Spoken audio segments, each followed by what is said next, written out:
We're back with another edition of Web Chat with the Warden. We're joined by David Mayberry. Now, just to start things off, you wanted to talk a little bit about Future Oxford and their Ideascape. Oh yeah, the county's doing their sustainability plan, and so they have on their website under futureoxford.ca. You can go to a thing that's called Ideascape, and really what it is ideas from the community about what they want Oxford to look like in the year 2030, so in 15 years from now.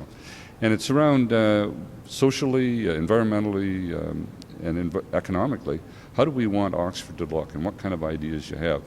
And we know, as county councillors, we talk to enough people in a month that we know that there's thousands of good ideas out there. And what we want people to do is simply to provide them to the county through this Ideascape, and then the Sustainable Committee will actually work and try to formulate what the county should look like in 2050 or 2030. Sorry. And this is something that people can also score as far as liking and ranking ideas. Yes, there's a place where you can vote for the ideas or the suggestions that you think make the most sense for you. And so we encourage people to do that. It only takes a second, and we'd appreciate all the help we can get. Perfect. So shifting gears a little bit, now we'll talk about the upcoming County Council meeting on Wednesday. Some of the things on the agenda, we're going to get an update on an investment into affordable housing project, which could potentially bring 20 affordable housing units to Riddell Street. Yes, it is. The county has some funding from the province, and they're also contributing funding from the county to build more affordable housing units. And so there is a number of proposals. And what's really great is to see the number of people across the county and Ingersoll, Woodstock, Tillsonburg, and beyond offering to build affordable housing to help people that probably need a little assistance to have a place to live. And so the county is suggesting, or county staff are suggesting, that development here in Woodstock, 20 units in what used to be the old Central United Church, which was downtown. It's a great location, and so that will come to council for consideration. And as we move forward, we'll have opportunities in the next year, in fact in the next 5 years, to build more affordable housing in the county, and we all know we desperately need it. Wonderful. We're also going to revisit an issue that I believe Deputy Warden Ted Komisky brought up back in October in regards to water and wastewater rates and how they're billed. Okay, so what the county's looking at, there's a number of things. One is we know how they're going to be built. They're going to be built on, or billed rather, on the amount of water you use, and eventually we'll get to that system. And that their monthly rate for everyone that's on the system.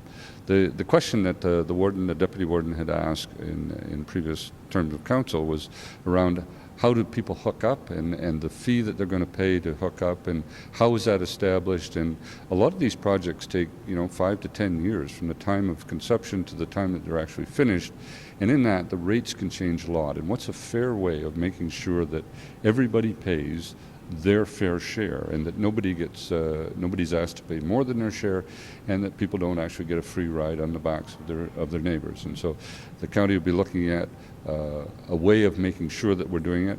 I'm not sure we'll get it all solved today, but we'll keep working towards a better solution in the future. Perfect. One other item that I thought was of note was the library business plan and budget, which could add $3.4 million to the tax levy. Yes. Now the library board, because it's really a library board for 7 of the 8 municipalities, Woodstock has their own library system, it actually is added to just those 7 municipalities, so they pay the extra $3.4 million. And the budget is up considerably this year in the levy portion. In fact, it's about 14% increase. But in reality, it's only about 4.2, I think, % increase in the actual dollars spent. What I think is interesting is that while the budget only increases in just over 4% in actual dollars, it actually represents 5% more labor in providing more services. And what we found over the last year is that as we have upgraded the Tillsonburg Library and brought it into the county system, the usage has increased so much that we actually need more staff, which is actually a good news story. I mean, not that upping taxes is ever a good news story, but in fact the fact that there's so much more use down there, that people have that much of a demand for a service you're providing, it is good news. So is that where the majority of this ask is coming from? Well, certainly the ask is 3 things. One is increasing or covering up last year. We had a surplus in the budget, and so that comes into this year. Or 2 years ago, we had a surplus, came into last year's budget. We don't have that surplus this year because of the full operation at Tillsonburg. The increase in this labor we need at Tillsonburg, and also we need to rebuild some of our reserves that we used to facilitate upgrades of libraries in the county. So those three things actually make for the increase. Okay, so lots of great stuff coming up. Now that's Wednesday. This is your evening meeting? Yes, it is. Yes, starting at 7 o'clock. Everybody's welcome to come out. County Council Chambers, Mr. Mayberry, thank you so much.